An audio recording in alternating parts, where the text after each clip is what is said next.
Yeah, I'm fine. I made food because I was hungry. Sounded like you were pooping yourself. Oh, no, it's fine. Sounded like you went, Oh, my allergies have been fucking killing me lately. ah. Which doesn't help. Like, either my eyes itch or I'm sneezing or I don't even fucking know anymore. It's one of the two. And I take medication, but it only puts it to one spot. So, like, if I don't take the meds, I'll be sneezing, my eyes will be burning, and my sinuses will be clogged. But if I take the meds, only one of the three will happen. So,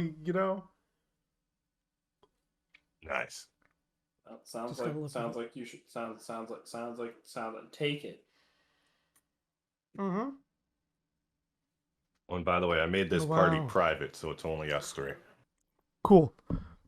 But wow, thanks for the astute advice, Thomas. I didn't think to do that. I'll totally take the medic. I already took it. I took it this morning, but still didn't stop one of the three from happening. And right now, my eyes are about to fucking pop out of my skull. What you have to do is you have to. Do you have the pill, like the pills or the liquid? Pill. What you're gonna do is put that in a little bit of water. Mash down the pill until it's a powder. Mix it in with the water. Get a Q-tip. Drench that Q-tip in that. Then shove that Q-tip. Wipe it on your sinuses. So I mean you got to get deep in your nose, both That's sides, not how and that then give a good. works. And then it'll clear up everything. It'll tack it right at the source. Trust me, something will happen. That's I Just drink orange juice and stop being allergic. You're fine. I I okay, let's just get this started. Hey, yeah, the second podcast. Welcome to Cool. WebMD. WebMD? Is that what we're rolling with now? Okay, cool. Um God, I don't even know. Yeah, let's just start. So we left off last week just talking about shit like games we were looking forward to, Resident Evil. This week we came in a little less prepared, but I still think there are a few things we can definitely talk about based on relevant topics and stuff that we're just interested in. Uh, not gonna put anyone on the spot, so let's talk about let's follow up with what we were talking about last week since I have put time into Resident Evil at this point. I feel like my opinions are more formed. I know Tyler, you have learned more about Resident Evil now.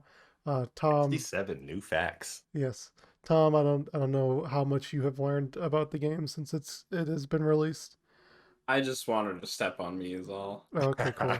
Um, but yeah, I briefly talked about my thoughts on the game after I beat it on stream, but I thought that it was an enjoyable experience. I liked it for sure. It definitely was not as thrilling or I would say scary in the slightest as Resident Evil 7 or past games. Or is But puzzle savvy. yeah, I would say that. The puzzles were very straightforward. Not really even puzzles, I'd say. Yeah, But it was more like go to this place, then go back to this place. yeah, oh, you remember this key? Make sure this key works for this door. It kind of became a little linear by the end of the game. But regardless, I mean, that's not what I mind. What I had to mind about the game. I thought it was enjoyable as an experience overall. But the one thing that I took away from it by the end was that man, it tried to do so many things, and I just felt it felt really discombobulated by the end. Like it felt so like there were so many different types of video games it was trying to be. Like I the intro reminds me of Resident Evil 4, and then when you're being chased by Lady Demetrace, it easily reminds me of something like just Resident Evil 7 or Resident Evil 2 remake or anything like that.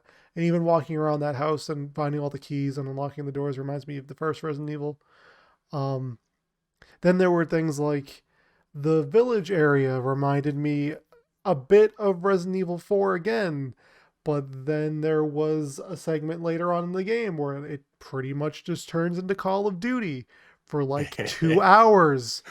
And then there was the the whole lichen. then there was the lichen den that was pretty much just like Resident Evil 5 on crack. Like there were like 40 lichens you have to fight at once, and it just felt and then there was the Benevito house, which was pretty much just like any horror walking simulator or Outlast.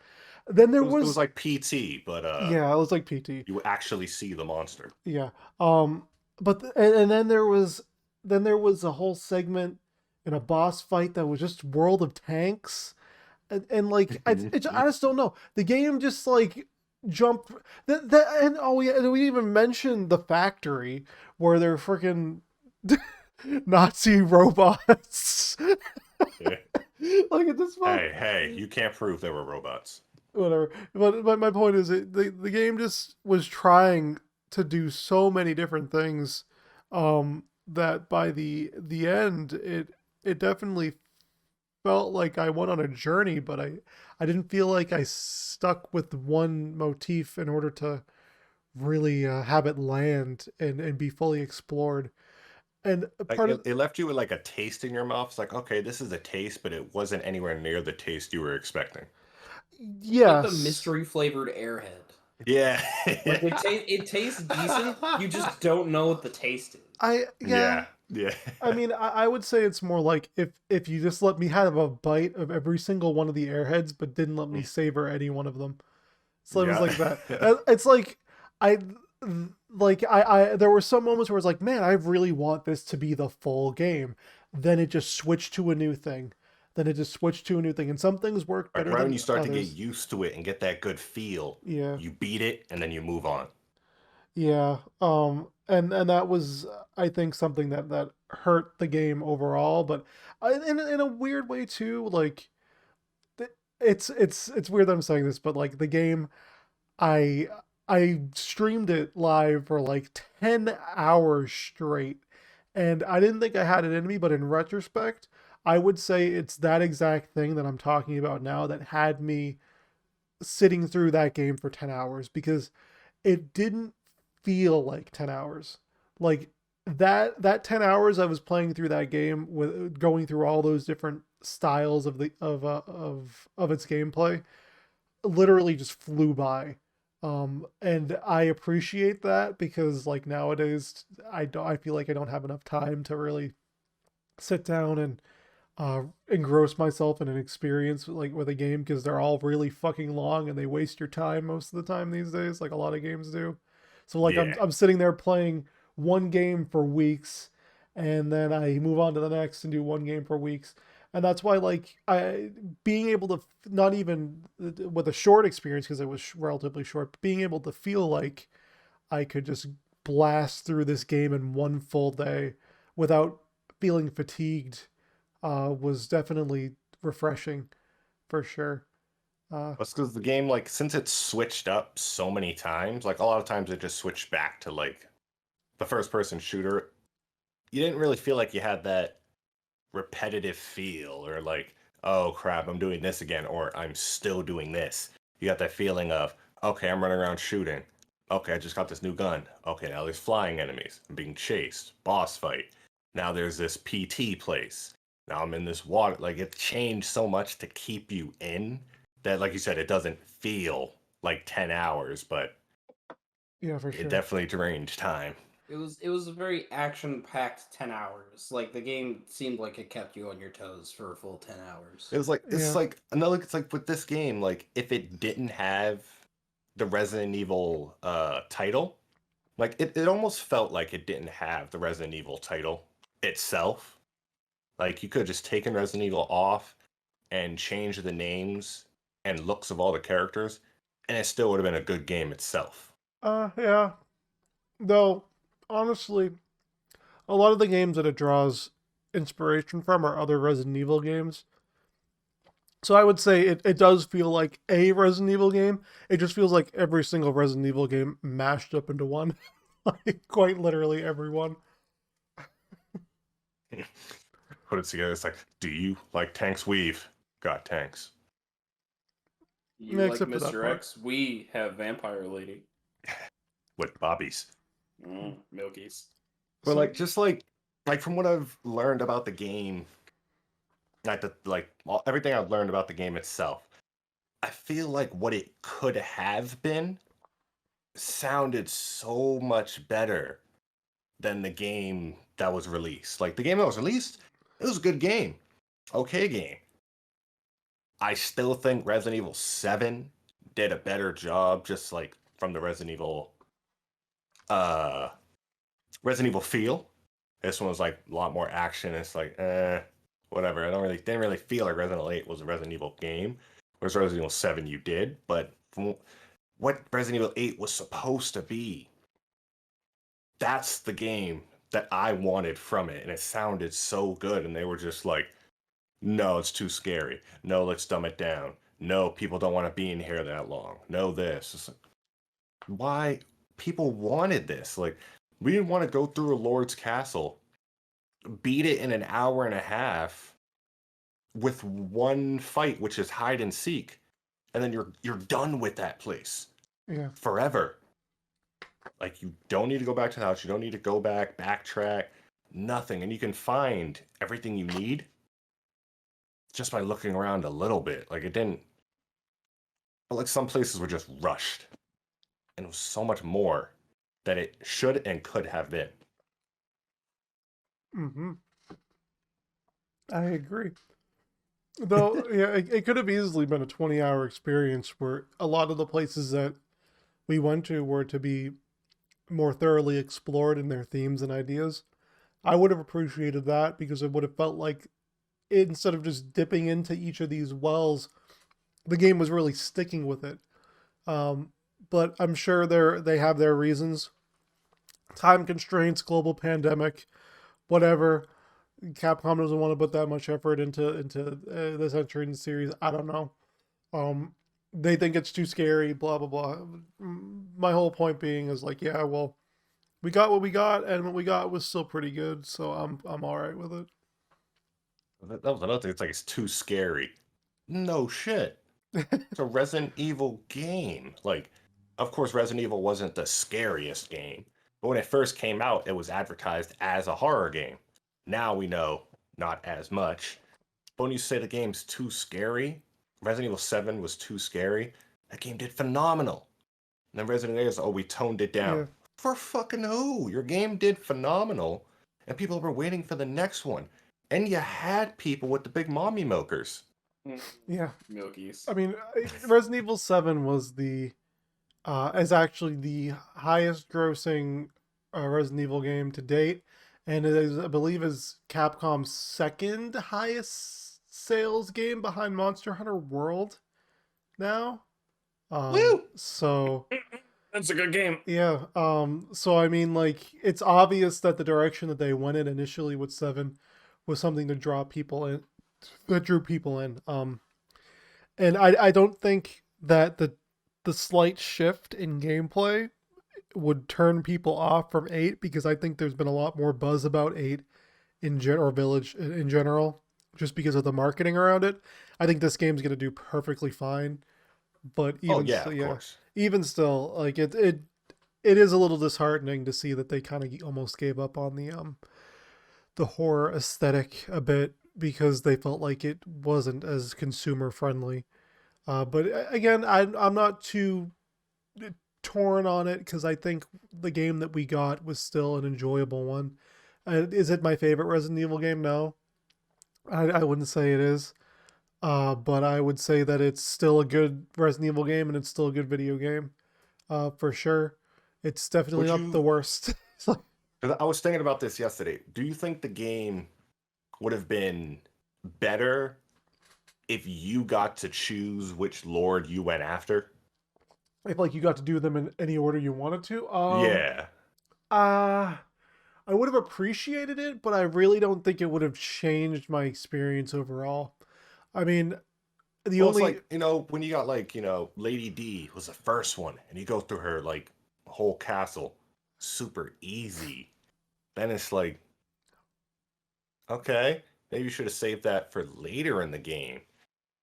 Whereas like maybe like you drop in and okay, who do I want to go after first? A lot of people, mommy milkers, I want to see her first. So at least that was a choice people got to make, and then they couldn't be like, oh, she's at the beginning of the game. I went through that place, and now it's gone. Now's the rest of it. Whereas, if you left her for like the third or the fourth, there was build up to it. Like, and of course, if you went through other areas, you got other weapons, maybe mods, upgrade, like all that good stuff.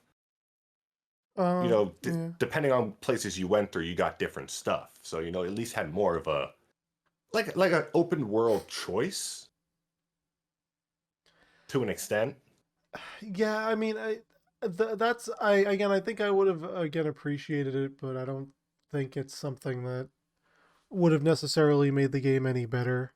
Um, I think it having player agency like that is never a bad thing, but I think if there's a specific narrative the game wants to tout, and I think there was revolving the four lords, that it was kind of necessary for them to do them in a certain order.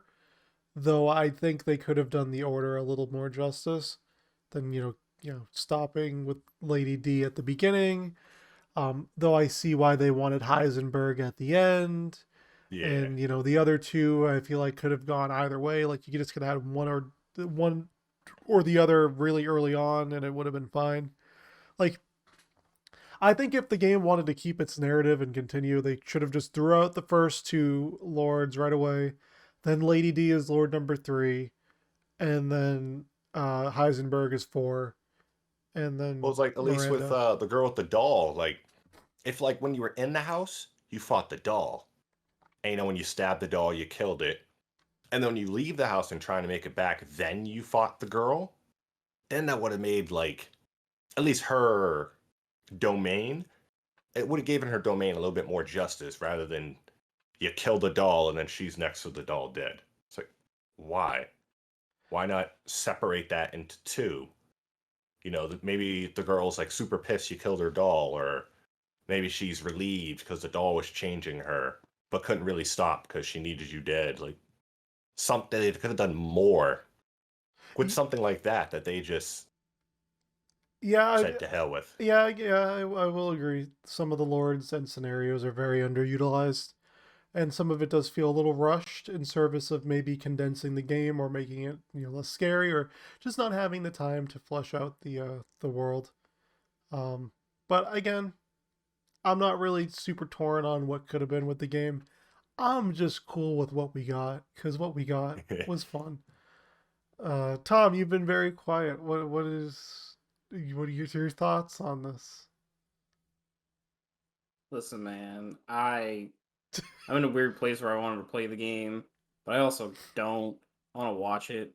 I haven't. I feel like one of the big complaints that a lot of people have had, I don't know if it's complaint, small grievances, whatever, is the fact that Lady Dimitrescu is essentially just almost a throwaway character, or not like the main antagonist. And for someone Yeah. that was hyped, that was really put on the pedestal that she was, it kind of falls short for a lot of people. That for as big as she was as part of the advertising process and really made the figurehead of this game, they're like, who the hell are these other people and why are they more important? Yeah. Like Yeah, at least like Lady D, she was like she wasn't really that hard to fight her either. She boss wasn't that fight was one hard of of a the worst, boss. low key. And like her daughters, they were no more than mobs that you had to kill in a specific way, like the regenerators, or like in the original Resident Evil, where you had to Uh, throw a match on the zombies to kill them for good. It was pretty much the same thing. You just needed something cold to kill them for good. If they didn't, if there was no impact. They showed like the first one that showed up. It's like, okay, I just need to keep shooting her, and then she dies. You're like, okay, this is just the build up to it. And then the next one, okay, let me open this. Now she's dead. Oh look, the a third one. specific crack in the wall with a pipe bomb next to it. Blow that up. Now I'll kill her. It's like I just went through all three of the daughters, and I didn't get hit. Like I didn't Yeah, feel like it was anything more. Like the liquors were more difficult. yeah. Honestly, like I even I think I pointed it out too when I was playing. I was like, man, it seems like a really big structural integrity that in a fucking village covered in snow, that these girls die almost instantly and their corpses liquefy when they're exposed to the cold. Like, who the fuck? Like, what? Move somewhere else. Come on, don't be there. What's wrong with you? Like, but yeah, I mean, it just seemed like I mean, I don't know. You haven't What's played it? the mercenaries mode, Tyler, by the way, too. But Yeah. like all of a lot of the big boss enemies that were in there are in there, and the girls are so easy. They are so you don't even need to get cold air to kill them. Like you literally just throw a pipe bomb, shoot them with a 1911 a couple times, they're dead. Like, like that's it. That's all you have to do. That's what I like from my bosses. Yeah, pretty I much. thought you were going to say something completely different. You were about to get canceled in a matter of seconds. Oh, that's fine. Um, What? okay. Yeah, Resident Evil Village, video game. Definitely excited to see where the future of the series goes too. That's another thing. Um, I hope that this is building up towards Resident Evil 4 remake too, because that game Resident Evil 4 is a classic, still an amazing game to play to this day. Uh, you know, like it has not aged horribly at all, and them remaking it in one way, Resident shape, or Evil form. Umbrella Corpse remastered. Okay, we're going to the next topic. I don't. So Let's talk about Temtem. I guess we could talk about Temtem. So what happened? What Temtem's been Yeah, screwing up, I was right? confused, dude. I need you to enlighten me on why the hell I should care about So, Temtem. like, So literally, Temtem like when devs. Temtem came out, it was huge. Like there was, because I know it was one of the Kickstarter games. They pretty much reached out to a bunch of streamers and stuff to play their game to raise hype for it. It got a lot around it. The game came out. Well, first it was gonna come out on all consoles and next gen consoles, and then they just said, "Nah, fuck that." But then it came out, and apparently they had like 30,000 people playing the game. And then I'm not talking about like the gameplay or anything, because the gameplay it's subpar Pokemon. Like it's grindy, hard, which I'm like, some people like that, some people don't. That's up to the person. But like not the community, the devs have the worst customer service ever. Like people randomly get banned for cheating when they haven't cheated. Like if you like Tom, say you start the game and I already beat the game. I got everything max level. Uh, I've got everything. And I don't know if you can breed in it, but let's just say I breed one of the my starter Temtem, and you got a different Temtem, and then I trade you one of the starter Temtems because you can't get it any other point in the game, or you just want another one to start with. If I trade it to you, you will get banned, and I will also get banned. If later on in the game I trade you any Temtem, there's a chance that both of us can get banned. If I co-op with you, which is the big thing of the game, where you could co-op with people and go through the game, there's a chance that both of us can get banned for cheating. If If you you boot play up the the game, video like game, if some people put in like thousands of hours, went to bed, woke up the next day, banned. There was a dude who put up a review, bought the game, tried to load in, and he was banned. He didn't even play the game yet, and he was banned for cheating. People asked the devs, "Hey, why was I banned? Hey, I think you have a mess up on my ban." And the devs, there's just a generic automated message saying, "Check the TOS for the violation that you went through," or just pretty much shit just saying, "Too bad, fuck off."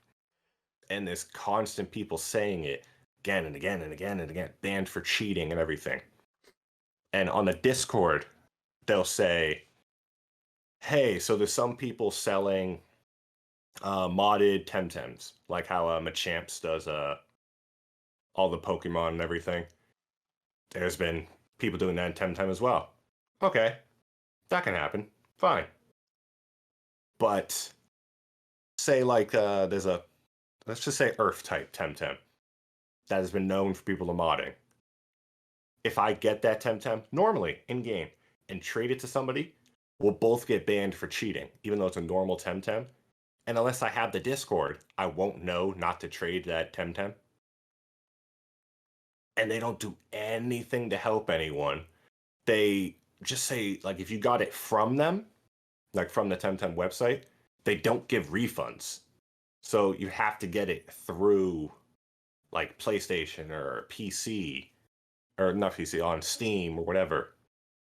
And then there's a chance you'll get your refund back. But they ban people. Don't try to contact people to unban them. Everything is just permanently banned. Fuck you. We don't need you. Now it's down to, I think there was 3,000 people playing the game now. Wasn't it like closer to 1,500? It was Yeah. 30,000 before. Yeah, so they said it was like Yeah. 3,000 people. When I checked last night, they said it was currently, I think, 1,300 people playing. You know, you didn't mention the two most egregious stories that I remember from last night. There was I was going through a lot of them. Yeah. There's a lot of egregious there was the dude who literally booted up the game and he got into the server and his game said you've been banned, and like his Steam playtime. Yeah, What he Yeah. he left his review. His Steam playtime was like 0.1 hour, and then there were the people who were on, like I think it was the Discord, right, pointing out like bugs and stuff. Who ended up getting banned by the devs for pointing out bugs in the game. Oh, dude, that's so like some Call of Duty Reddit shit. There was this one dude who went on the Temtem's page, and there's like forums on the page to talk about like, hey, where can you get this Temtem? Hey, where can you do this? Where can you like blah blah? Or hey, there's this problem. So somebody got banned. This was a dude who bought the game, put in like 1,000 hours into it.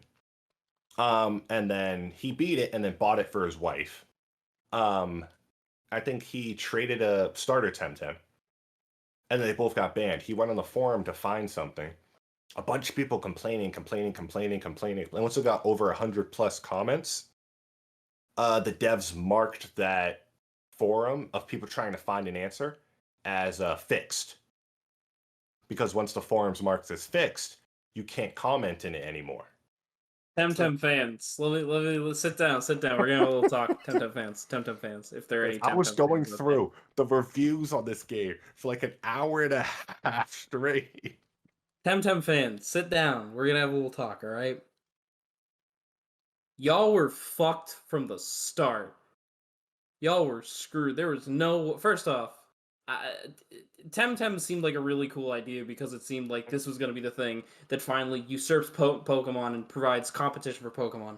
Yeah, that was a dead dream on arrival.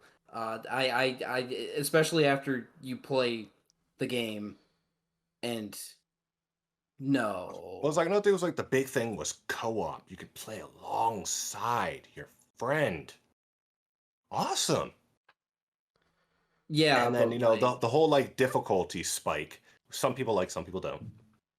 But that's fine. I'm perfectly fine with that. I wish Pokemon would do that too. But then there's like a severe grind because the amount of experience you get is like dumb dick. And another thing is each patch of grass that you find Temtems, you can only find 1 to 3 Temtems in each patch of grass, like 3 kinds. Yes, sir. Yes, sir. Welcome to Emerald Kaizo. So say there's like an area, there's like 20 Temtems in total. Each patch of grass, you can only find up to 3 different ones. And you won't know until you find all 3 of those in that patch of grass, but you won't know because it's random among the 3. Oh. Temtem fans. Let's have a seat. Let's take a seat. I just want to say, welcome back to the Pokemon community. We welcome you back with very elitist arms. Okay, we're gonna treat you like shit because you decided to do something differently. Temtem is now going to be one of the reasons, not the main reason, why Pokemon is going to continue to be a pile of dick on the ground. It's because when you see big time competitors like this is the biggest competitor the Pokemon has ever had. Would I be correct in saying this? Of the Um, Pokemon genre, Of yes. like the Pokemon ripoffs slash Pokemon Well, inspired no, games, quote no, unquote. no. I would say Yokai Watch. That's not a video game. Yeah, I mean, no, We're Yokai talking about Watch is video games, all right? yeah, No, Yokai Watch no, no, is no, literally no, no, no, no, extremely no, successful in no, no. Japan and is the most successful, I'd say, in the West in terms of things that have tried to. Does and that Yokai was the Watch have a Post Malone song? Psst, it was the Digimon get it games. Did, out of here. did Did yeah, I think I Digimon mean was pretty Digimon fucking before close. then, but Digimon never really made games to compete with Pokemon. They kind of made their own types of games, and Yes. but Digimon mainly focused on the anime and the card game, which is why it died. But Digimon. Temtem was also supposed to be like the new thing. I understand Yokai Watch has been around for a while and it's been pretty fucking successful. I'm not gonna take away that from it, but Temtem was supposed to be the new thing, like the new kid on the block who's supposed to. All right, kids, I'm throwing my hat in the ring. It's about to be two of us or three of us or I don't know, however many ripoff goddamn Pokemon games or Pocket Monster games there are. But the and at this point I'm gonna call it the failure of Temtem. The failure of Temtem. Um, The rise uh, and fall of Temtem. the very brief rise and long fall of Temtem. Um, yeah, man, welcome back to Pokemon. Because it makes me sad because I really want to see Temtem do well, but the fact that the devs seem to be semi inept in how to properly market their game and treat their fan base is really sad. I still Because remember I saw the thing of Temtem as if somebody gave Pokemon to CD Projekt Red and said Cyberpunk this. yeah, that's just pretty not much. even. But that's just not even accurate though, because Temtem came out so long before. Whatever, it's fine. It just works. So coming at you Yeah. live, it's the Returnal God here. So I've been playing Returnal. Turtle God. I saw you get your ass whipped Shut by up! the Shut up! by Shut the up! Shut up! fucking Shut up! Shut up! Shut up! Shut up! the Shut up! Mewtwo I floating shut. Pokeballs. I saw you. All right, shut up. It's Dude, fine. you got your ass whooped by the worst character in Smash? It's Come fine. on, Shut up. man. V2 ain't even that bad. Maybe not. I mean, unless we're talking about melee, whatever. But yeah, Oh. But so yeah, the Returnal. I've been playing that recently, begrudgingly, and it's strange because I really did expect the game to be a lot more challenging than it has been so far. Because it really does depend on your luck. And I have watched streams of people, and I personally know person. I don't want to name drop him right now. Who have been struggling to get through this game after like 30 hours or more. And I get really lucky in a roguelike like this, and I just And go through a golden somehow. door and just get dicked on by an ice sword dude. Okay, yeah, that's aside the point. But and then I somehow manage to like blast through a, a good like 2/3 of the game in one night. And it's insane to me because it doesn't feel challenging in some places when you're well equipped, but that's when you're well equipped.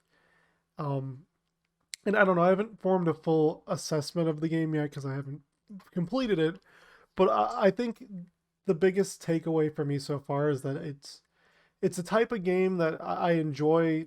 It gets my blood pumping. I'll say that. The game has me always like really attentive to it. But I think I'm noticing the problem with it is not that it's challenging. It's that y'all playing it are Be- big babies and you need to suck it up and get better at video games. Come on now, this is a baby game. It's not challenging because the experience is necessarily difficult.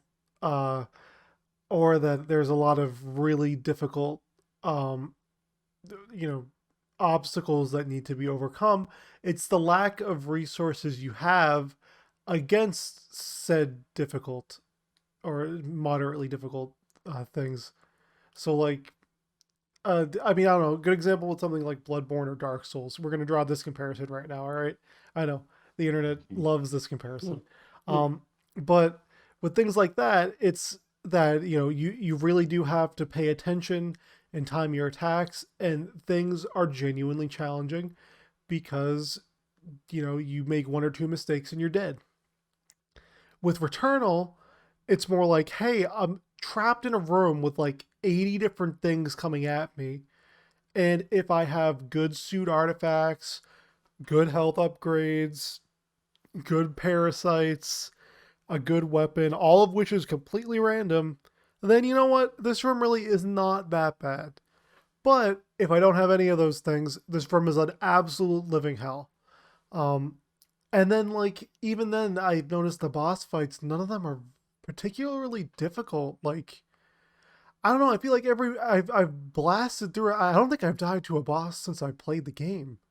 Yeah, because When I I've think seen you about it. playing it. A lot of the bosses, like they might change up like 2 or 3 moves, every phase, but none of them really seem hard. Just It Yeah. seems like a long. lot of them just cycle through the same patterns.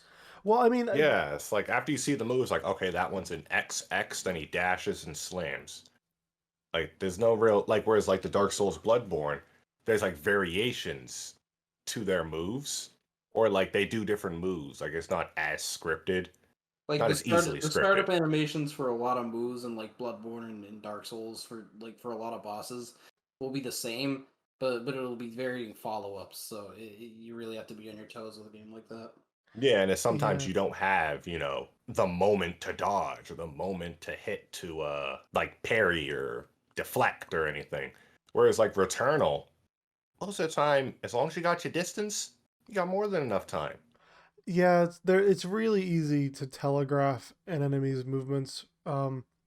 Minus like again, there's like a handful of enemies and moves that are really difficult to try to manage with.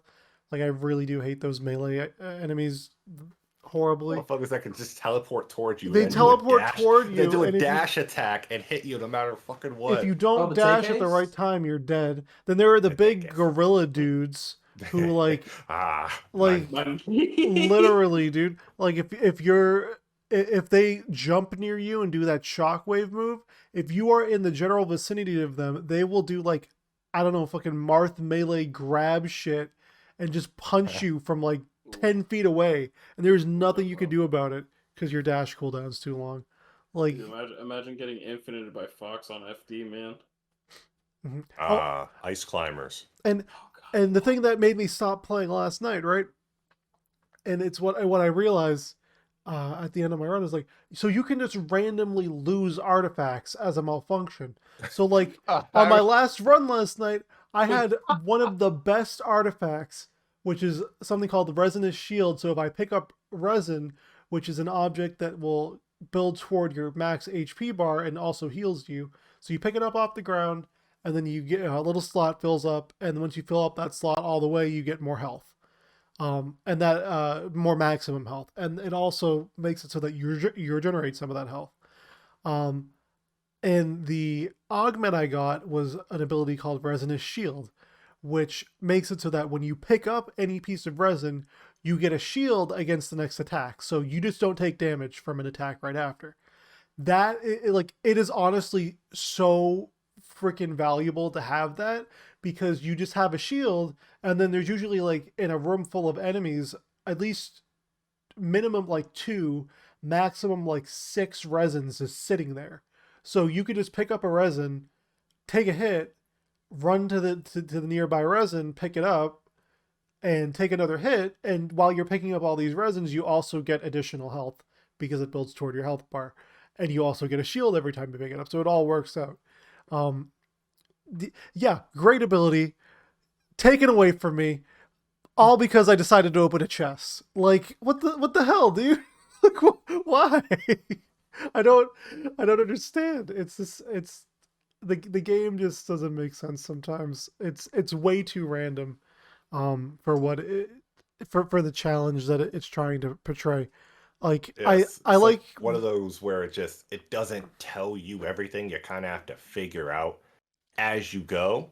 But in a game like that, figuring out as you go can fuck you up. And then you no. have to start all over It's not even because of one fuck up. it's not even figuring out as you go. It's like the the game itself just has this extreme element of RNG that is completely like I don't even know. It's dumbfounding because I don't know it. Back on the subject of Pokemon, right? What is the one thing that makes Pokemon almost irredeemable as a competitive experience, right? A fable. All That's right. not even wrong. I was gonna say focus miss and accuracy and random chances for statuses, things like that. All the luck based random shit. That is almost inarguably, I would say, the worst aspect of Pokemon in terms of its competitive edge. Is that Fable. you can instantly get crit and there's nothing you can do about it, and then that completely shifts the tide of a fight. Or you could just randomly get hit with a status like burn on a physical attacking Pokemon that you have, and you lose health, and now that Pokemon is pretty much useless, even though it was your sweeper. Scald. Yeah, Best move in the you game. get hit with Scald.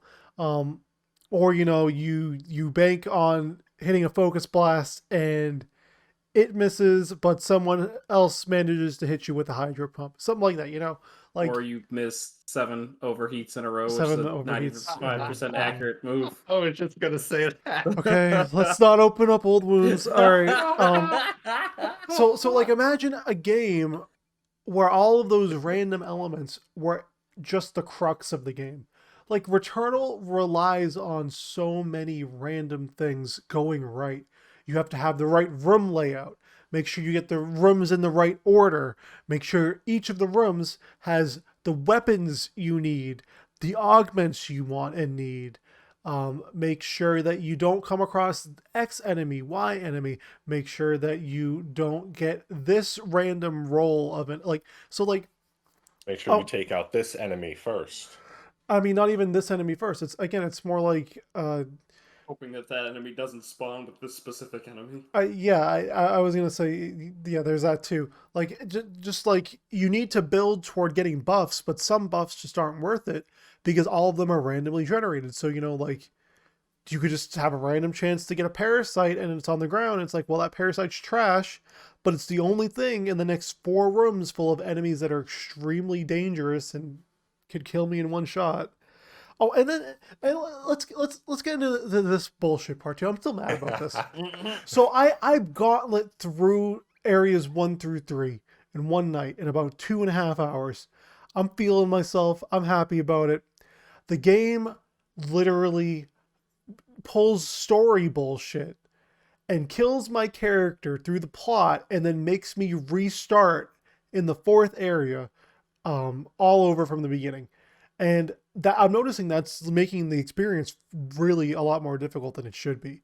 Like what because I'm starting off in area 4 with all these harder enemies at square one where I'm able to just get one shot and I don't have access to as many upgrades and weapons that I would prefer. I'm doing a lot of bitching about the game. I do like it for the most part. I think it's okay, but in terms of it being a roguelike like this, it's not it's a roguelike in the sense of it really um using its gimmick of RNG to make it difficult. Like usually with roguelikes, the RNG aspect isn't necessarily something that makes it difficult. It's just like a twist to it, like something like I don't know, like Spelunky, or trying to think like Dead Cells. Like that's just an angle to it, and the actual game itself is what's difficult, you know. But like with Returnal, it's literally the random element that makes it difficult, and not having the right thing can either double your gameplay, or in my case, I think I'm going to beat the game probably in under 10 hours. I might beat it quicker than I beat Resident Evil Village. That's kind of weird to me. I didn't really expect that. Especially since I paid more money for it, but whatever. All I know is that RNG, especially in large doses in any video game, is usually never a good thing unless it's a very, very small, non-integral part of the game. Yeah.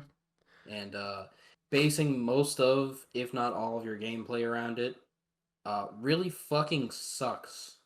Because you're essentially taking away the power from the player, and you're taking away the choice from the player. And you doing that don't do that. Just don't do that. It's bad. It's bad design. Don't do it. I guess we can talk next about so apparently it's coming from the horse's mouth now at this point. Sony pretty much is saying like, yeah, don't expect the PlayStation 5 to be regularly stocked on store shelves until 2022. When Ooh, let me get a drink for this. This is gonna give me depression. Okay, cool. Already have a drink. I need to make another one. But Here we yeah, go. We're talking about our drinks. not until next year when uh the system redesign releases, because for it apparently there are very integral parts. I don't remember the ones off the top of my head. It might be the SSD, but I think I'm wrong. That are pretty much just not being not no, they're not going to be able to make them. So having to redevelop the system architecture in order to properly make more units of the console is going to be a necessity because they don't anticipate getting the parts anytime soon. Um, Now, I kind of saw this one coming a little bit, but in all honesty, it shocks me that this is, I would say, the biggest case of a console launch going horribly wrong ever. Like people can still not find these consoles regularly or easily or just any at any point in their time, and it's like it's been like what 7 months, and they probably won't be Way able to too find damn it long. until a whole year and a half after it's released. That's crazy to me. I mean, I know the Wii had shortages to some extent, but those were all as a result of the extremely high demand of the console. This is just literally negligence from Sony, because I think this is something I brought up, but I believe Microsoft actually came out and said by like July or August time, they should be able to get Xbox Series X's out there. So, I mean, they obviously anticipated that something like this would happen and they were able to adjust accordingly. Resellers are just selling exorbitant prices, reselling these consoles for. It's actually quite insane. Like, if you actually just look up PlayStation 5 on Google right now, I think the top listings are resellers on like Mercari, um, or like I don't know, like Facebook store. Facebook Marketplace, StockX, eBay, baby. StockX, close to like $1,000 for these consoles, dude. Like, why? Why are not only the retailers but just the the companies themselves allowing for this to happen? It seems so unethical. Like it just It's the seems. fact that like these scalpers, they'll end up with like 2 or 3 of these consoles, Yep. and it's like, how come? That's like second one.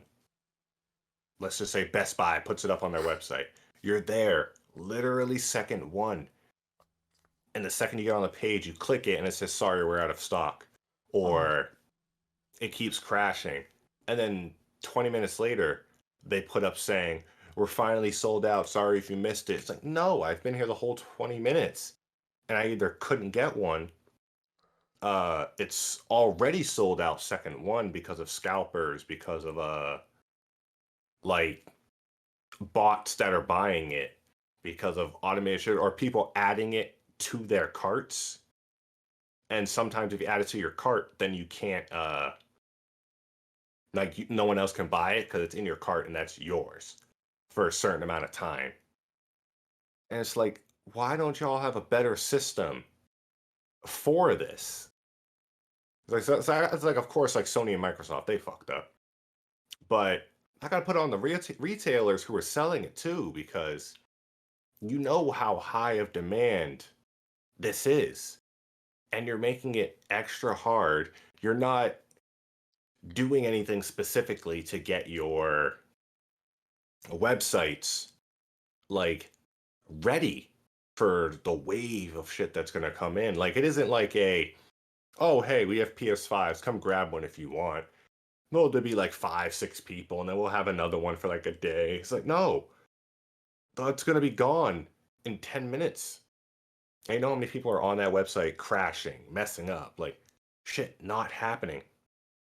That you guys are just like, oh, they'll wait for the next one. No, it's fine. No, y'all need to work with us. Like, you can't keep throwing out trailers for stuff. Like, they put out 2 new PS5 colored controllers. Who the fuck's gonna buy them? Nobody has a PS5.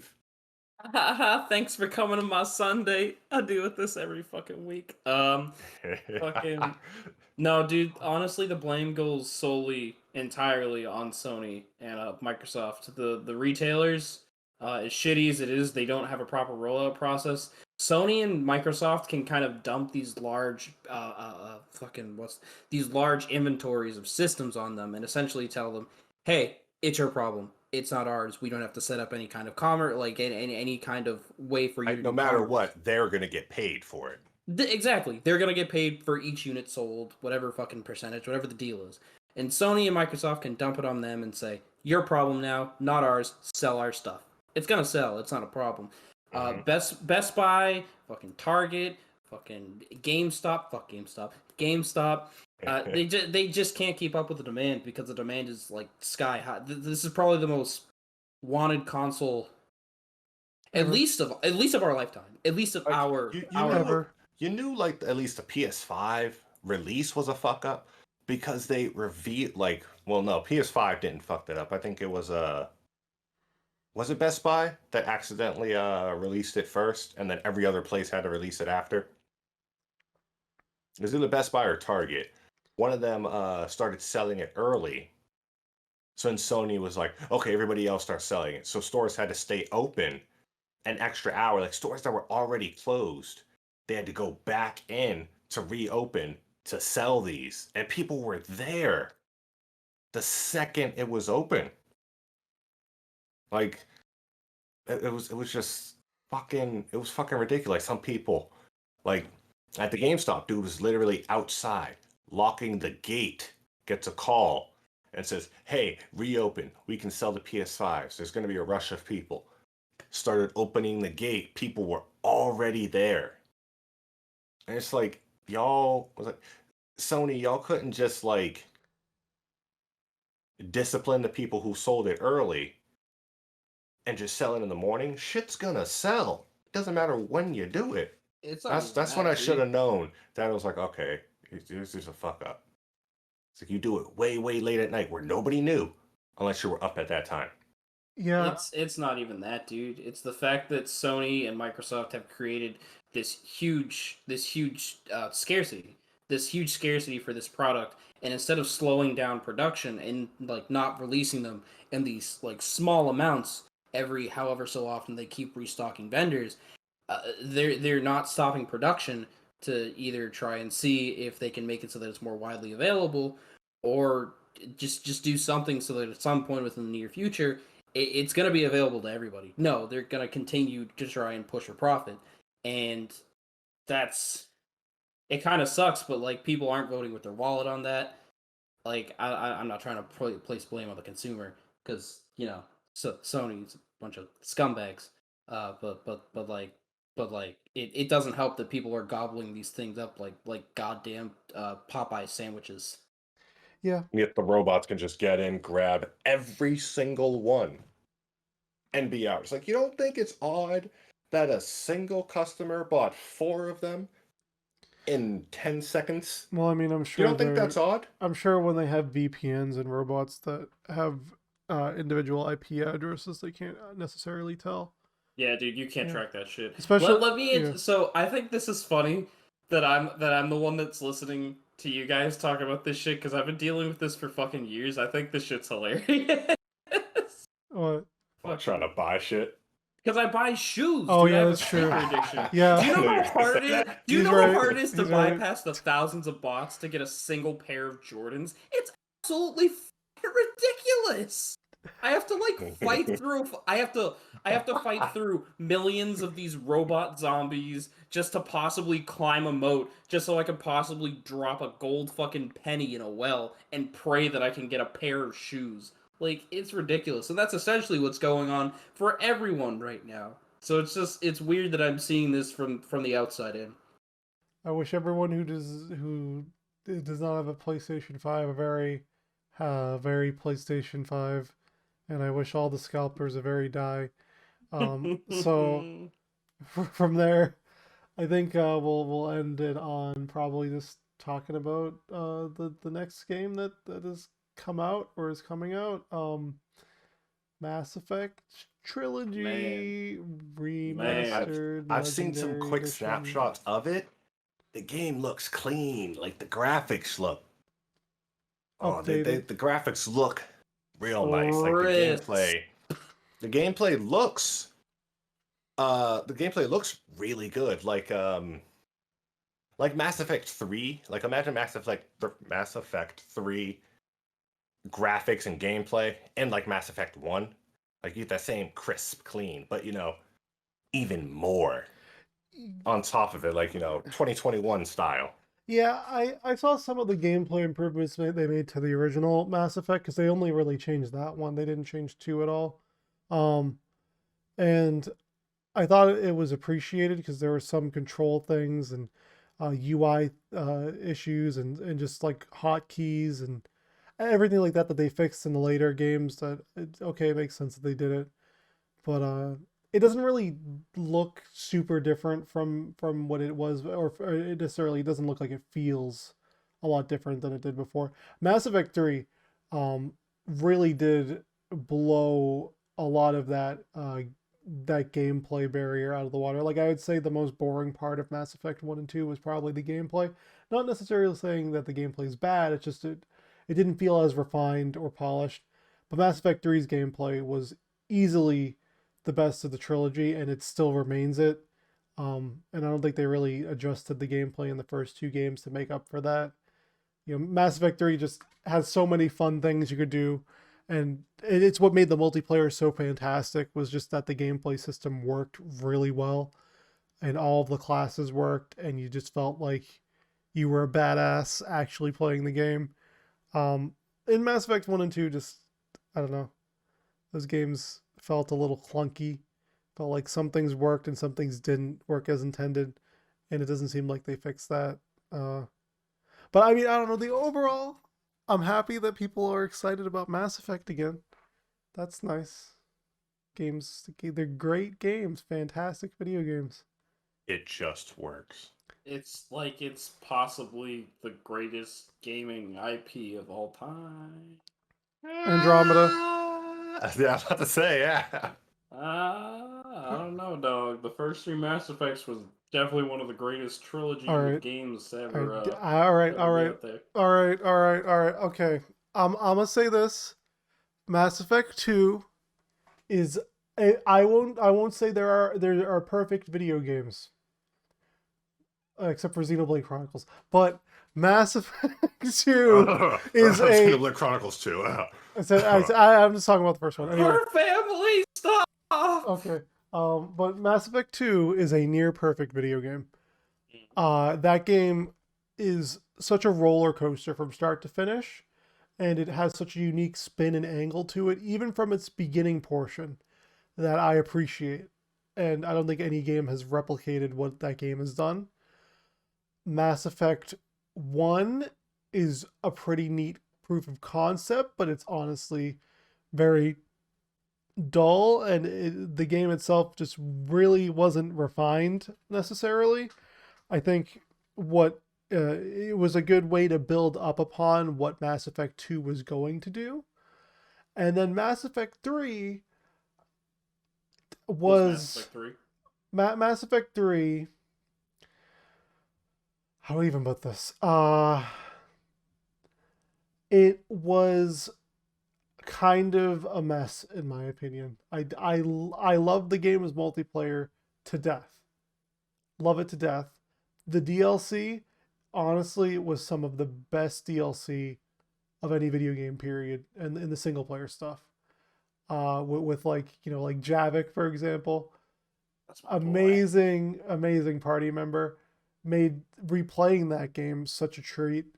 And then some of the other DLCs later on, like the story ones, honestly made the game feel great. Oh, Um, dude, watching the dance party and Nah, dude, uh, watching Rex jump out of that fucking window oh and yeah fucking dive bomb that fucking that little drop ship, dude. yeah. Top 5 moment. But the base game of Mass Effect 3, it suffered from pacing, and it suffered from its initial delivery and ending feeling very reductive for what the series had built up to that point.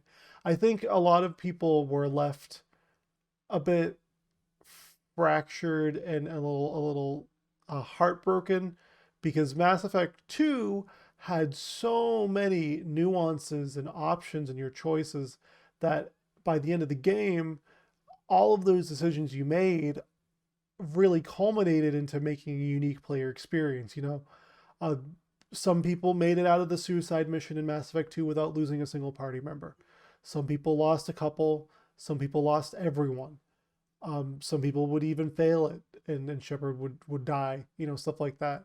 And then you had all these romance options you could build up to from the beginning, and a lot of different story beats could change depending on your Paragon or Renegade status. It just felt like the game was really tailoring to a player made experience. And then 3 kind of just was like, well, your decisions didn't really matter as much because, like, no matter what you do or how you do it, uh, the game's going to end one of 3 ways, and you can completely change the events or the things you set up for in Mass Effect 2 with a flip of a hat by just being Renegade Shepard or Paragon Shepard the whole time. Like, I think there were a few things that pissed me off. Like, one was if you just do a straight Renegade option run in Mass Effect 3, you'll just kill everyone. Like, that's not really what Renegade Shepard was about. Renegade Shepard was like, I'm gonna get the job done, but be an asshole about it. Like, and that was funny. I love that. Like Mass Effect 1 and 2, Renegade Shepard was pretty fucking hilarious. Because he or she will just be a dick. Like to every single person. But you'll still do the job, you'll still get it done. You'll just do it in a gruesome or gritty way. Mass Effect 3 Renegade Shepard is like, oh, Rex, my longtime friend, you disagree with me on this? I'm gonna shoot you in the fucking face.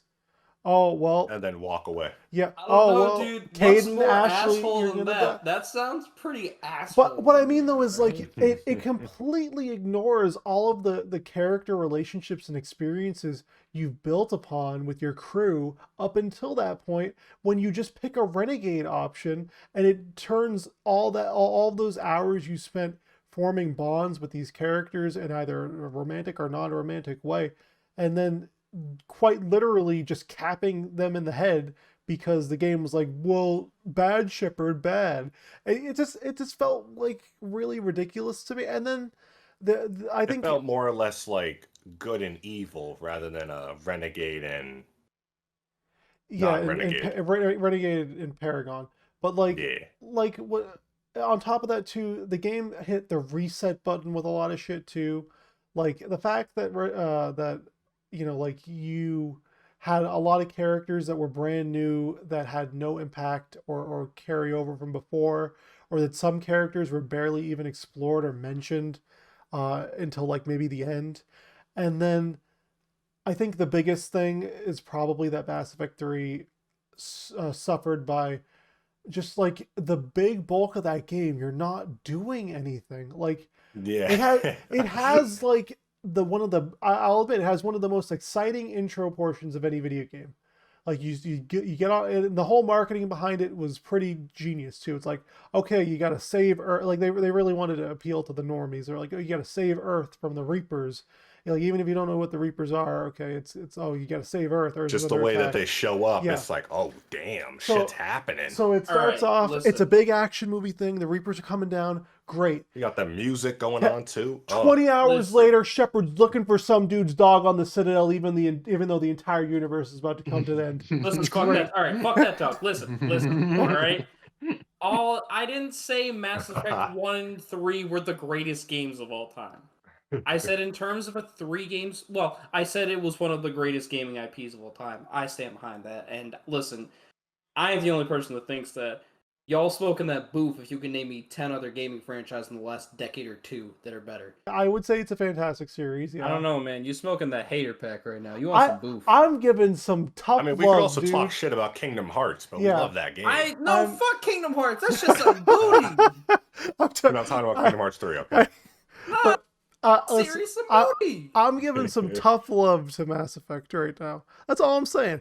Again, I could gush to you for ages about Mass Effect 2. I could gush to you for ages about Mass Effect 3 multiplayer. Some of the shit you can get up in that, playing as the Batarian soldier in Mass Effect multiplayer, absolute fucking blast, dude. You get the I forget what they're called, the gauntlets that literally just shoot ballistic knives at people. You get that Look, y'all fucking about to Geth make me go play shotgun. this fucking You- remaster right You now. get God you fucking get that damn. fucking Geth Well, the remaster shotgun, doesn't dude. have online, right? Yeah, no, it does not. No, but I can play the rest of the game. Yeah.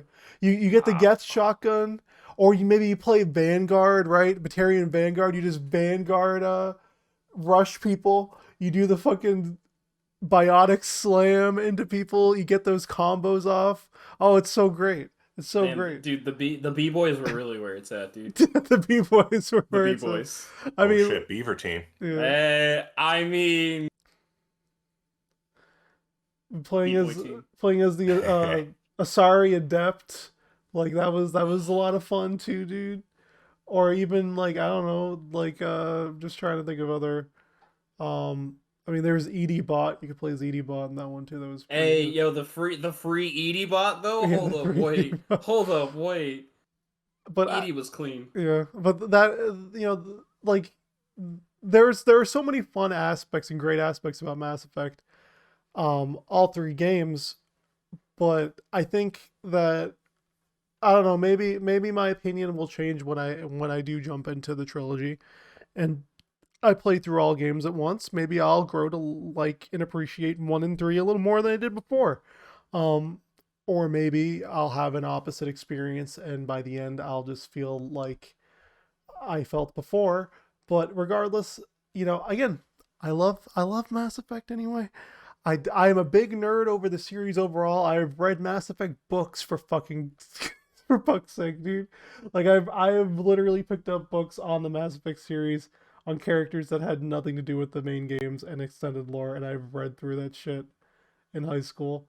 So I'm down with more Mass Effect, as long as BioWare doesn't fuck it up.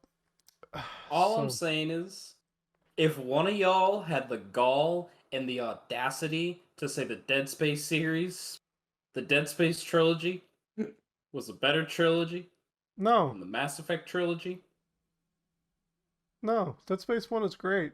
Dead Space Okay. 2 is fucking fantastic. Dead Space Dead 3 out Space of 3 is 10. awful. Dead Space 3 out of 10. Dead Space 3 is just dick. Dead Space 3 out of 10. Stop it. God, Dead Space was such a fucking disappointment, dude. They literally put microtransactions in the single player game and was like, let's just have you grind for ammo and resources. What was wrong with them? What were they thinking? We got a Dead Space 1 and 2 remaster. Can we get that instead? Oh, no. I'm down with that. No. You know what they need to remaster? They need to remaster Fear. Yeah, Fear was pretty good. Fear 2 was good. Fear was a good game. Yeah.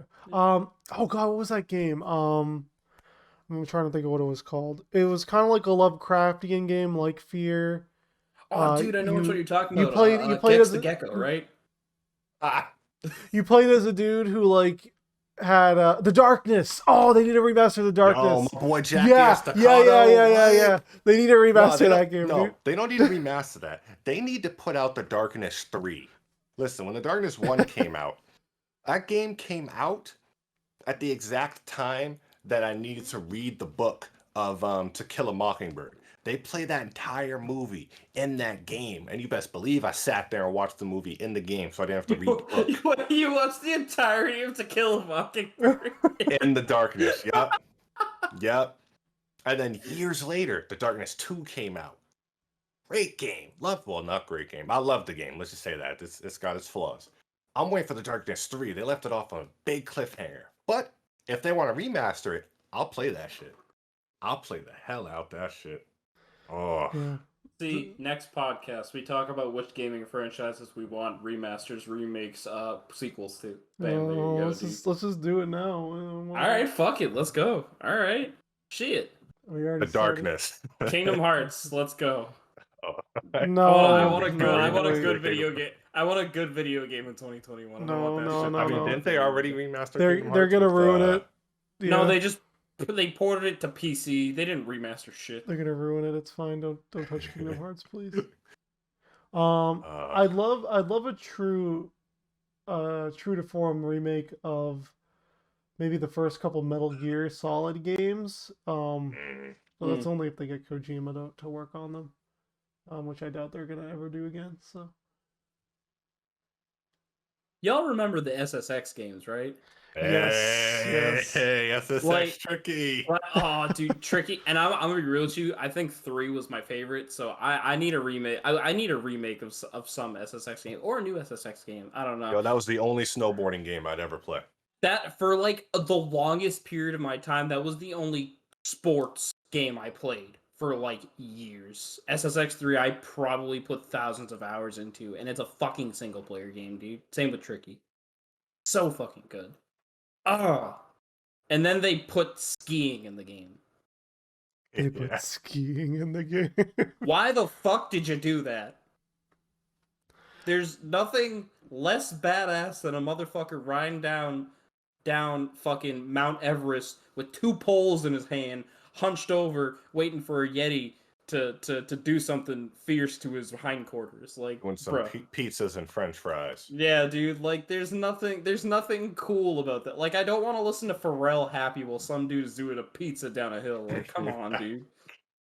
It's the stupidest shit. You know what they need to remake or start making again? All the Streets games. All the backyard games. Dude, if there was a backyard sports game that released in 2021, I would have to change my pants twice. I don't know, because the big thing about the Streets games, like, was the gameplay, but the music in that was fire. Now, if you throw in now, they gotta put in some bangers in there, like some hard hitters. Like when that music comes on, you gotta drop at least 20, 30 points in like NBA Streets. Like you gotta get like 3 sacks and 2 interceptions and 2 touchdowns in one song. All I'm saying is, if you put some DJ Khaled bullshit in my fucking Streets games, me and my homies hate DJ Khaled. DJ Khaled trash.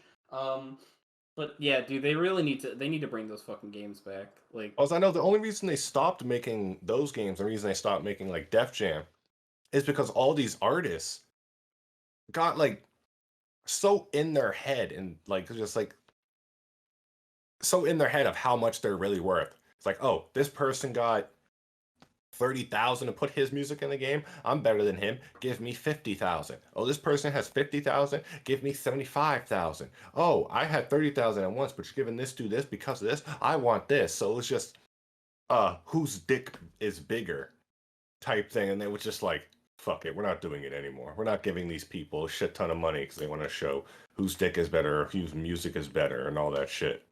And it's just like, some motherfuckers really don't care about your fans. Not really, no. At the fuck all. No, not at all. Especially dealing with. And you know damn well if you drop out a song that you go skip it a bop and bop, people go out there. People would buy that shit. Limited edition. Bruh, like, especially now that you're dealing with like EA, whoop-de-scoop, especially now that you're dealing with artists now, and you're dealing with like EA now, the scumbag, the scumbag capital of gaming, like fucking The microtransaction monsters. Oh, you guys like playing sports? Spend $50 on card packs. Come on, guys, you Spend know you're $50 to maybe get Ronaldinho sucked here. welcome. 64. Oh no! All right, I'm gonna get it out of the way now, so you guys don't have to sit through it. Games I want to get remastered. Nintendo games I want remastered. All right, remake Thousand Year Okay. Door. Okay, that's number one. Remake Paper Mario Thousand Year Door. Do it right now. Alright. You got to remake Diddy Kong Racing. Do it. It's great game. That's possibly the greatest N64 game of all time.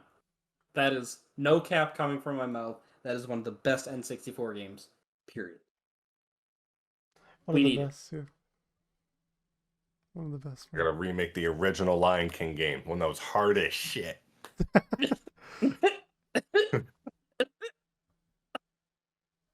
Well, then you were a child and was like, how do I get past level 1? I wasn't ready. I wasn't ready for that one. Wait, hold on, wait. Fuck, dude. You know what game would be dope? To actually, I mean, it would be kind of dope. It would. It really depends on how it would be done. I'd be down for a 007 GoldenEye like remake or some shit like Yeah. that. Hey. That would be Oh really no, dope. they've already done that like 3 times actually. Nah, Don't you know if they man. did it now, then they'd probably remake it, but they'd play like like the Splinter Cell games. It'd either play like Splinter Cell or like Hitman. I hope And it's like that. It's like, I don't want it to play like either one of those. I want it to play like How would 007. How would you play 007 like Hitman? That just seems like it would be awful. Like they put you in some place where you gotta, oh, you're infiltrating a party. Then you gotta go through some shit, oh, this time you're going to be a party dude. You gotta say the right things. And it might open up different things. Like it'd be a whole extra shit. It's like I feel like I'm playing a movie of 007 rather than the game 007. Nah, dude. Games now when they remake shit, they like to fuck it up. Dude, I just want the multiplayer aspect.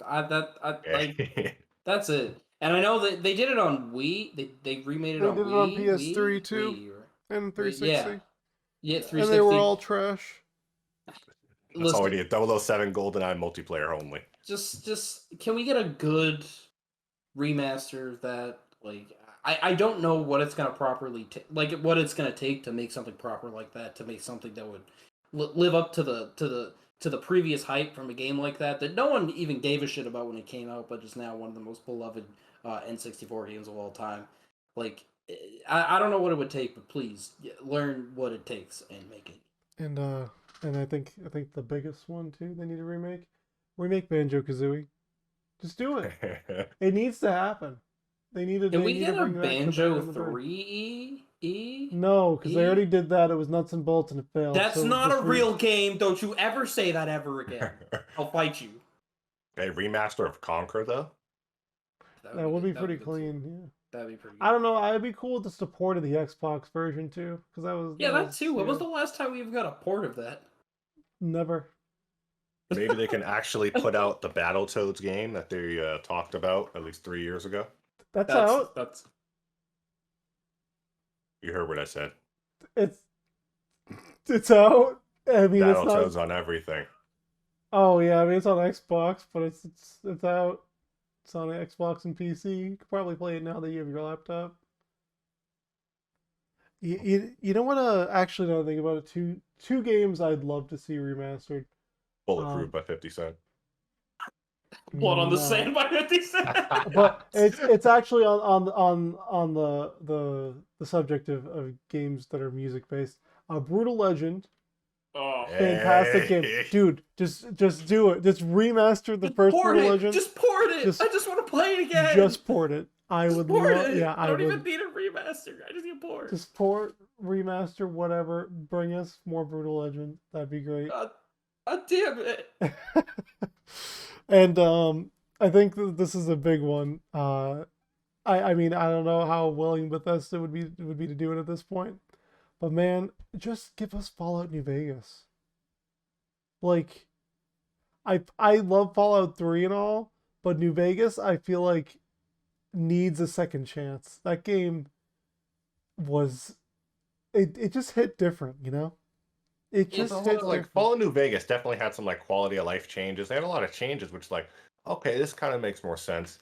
But when I roll up to a rad scorpion and all I have is armor piercing rounds with a combat shotgun and I'm shooting him and he's doing no damage because he's got no armor, that's when I'm like, this game's trash. Listen, Okay, wait. Why Let do me I ask you. need normal bullets to kill this tiny scorpion easily when all I have is armor piercing rounds and it's doing fuck all? Bullets are bullets. Listen, let me ask you a question. And this is obvious. This one's up for interpretation. This is pretty debated. Fallout 3 or Fallout New Vegas? um, I like 3. uh, shit. Um, You gotta think about this one. yeah. To be fair, it's hard. They're both good games. I Uh, kind of prefer New Vegas. I just like the aesthetic a little bit better. yeah. I would have to say Fallout 3. Yeah, I I mean mean, that's fair. I I th- like New Vegas is like you put on certain armor and people see you that way. There's a lot more you could do with the stories, a lot of different things you can do. yeah. It's just the biggest part of the game, which is the gameplay. I like threes more.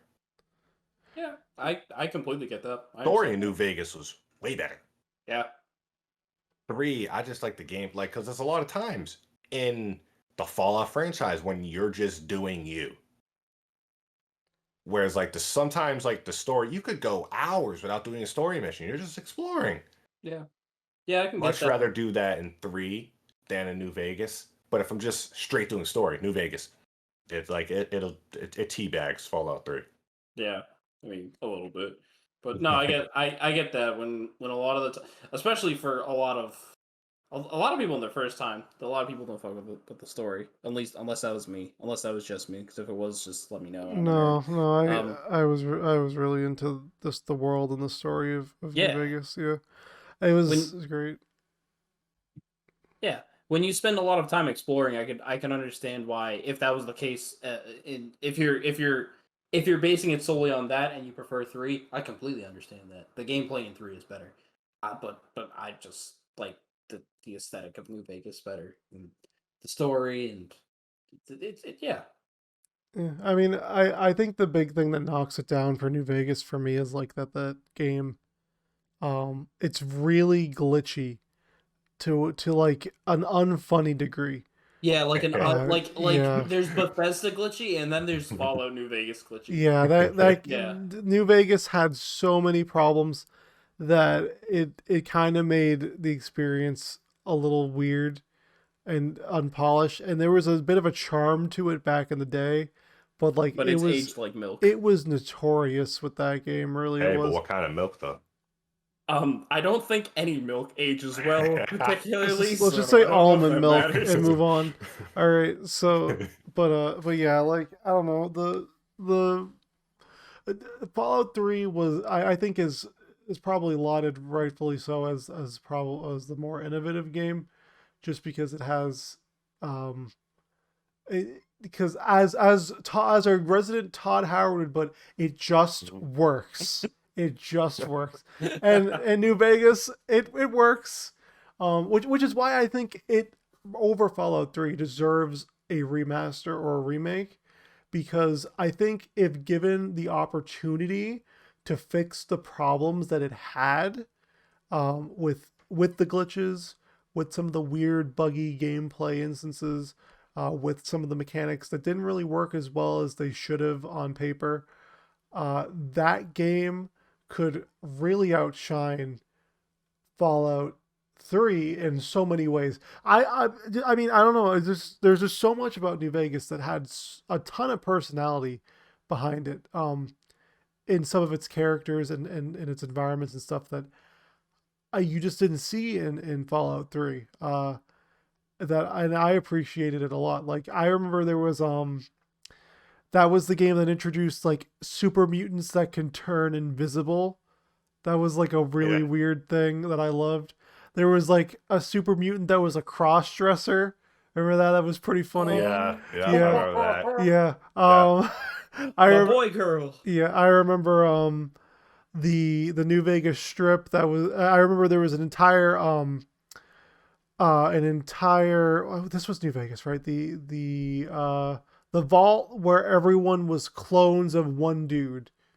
That was New Vegas, Oh right? yeah. Yeah. Yep, I Yep. remember Yeah. that. Yep. Yep. Yep. That was a good one. You can find the room with all the dead clones. Yeah, remember with all the dead That's clones so of that one dude. fucked. Yeah, it's just there were so many unique angles to that game that and things that were memorable. Like I can't really say I remember a lot of things from 3 and a lot of areas from 3 that vividly, but there was just such a charm to New Vegas that I can vividly remember gameplay moments and areas and just scenarios from New Vegas off the top of my head. Dude, even just the opening cutscene. Yeah, Even just the fucking opening cutscene with Benny and the fucking cons, dude. yeah. Like I it's still think that's one of the better game introductions I've seen. Period. for sure. Yeah. New Vegas was a gem and definitely should be brought to modern consoles. Okay, I think we've exhausted conversation at this point. It's almost gone for 2 hours now. Want to bet? Yeah, I think I'm good. Let's talk about hottest video game characters. Ryuji. Okay, wait, he's underage. Never mind. Okay. Okay, I'm cutting that one out. I'm not getting canceled today. Not today, He's a internet. child. My boy. My little monkey man. Oh yeah, I didn't know Max Middleman voiced so many people. By the way. Dude, Max. I found that out on Twitter yesterday. Yeah. Dude, the video he posted of him and like this is the people. I didn't know voice, he and was Saitama and the dude from dude. Bug Snacks. Like what? See, I knew he was the dude from Bunger. Bugsnack. Bunger. Imagine getting paid to say bunger. No, Oh, he wait. was what's his name? He was like the first dude you met in Actually, was he also Bunger? I don't remember. If he was No, dude, he Max wasn't. No, Middleman's a no. goddamn legend. No, Bunger was Zenkichi's voice actor. Oh So wait, my fucking god! it You're was- right. Holy fucking shit! Bug Oh my Snacks God. is the precursor to Persona 5 Strikers. We figured it out, gentlemen. This has been the second podcast. All right, that's the ending. We're leaving it at that. Thank you for tuning in to our podcast. Clearly, this is the best podcast you can find this side of the Mississippi, where we discovered that Bunger was the precursor to Persona 5 Bunger. Strikers. Bunger. You're welcome. No, not Bug Snacks. Bunger. Yeah. Okay.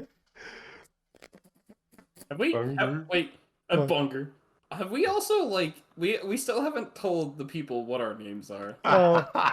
It's been 2 episodes and we haven't told anyone Let's who just we are. let's just run it as a basic meme, and we'll all be faceless voices in the sky for people Hi, to I'm figure out. Later. Paul. He's not actually Paul. Okay. Yeah.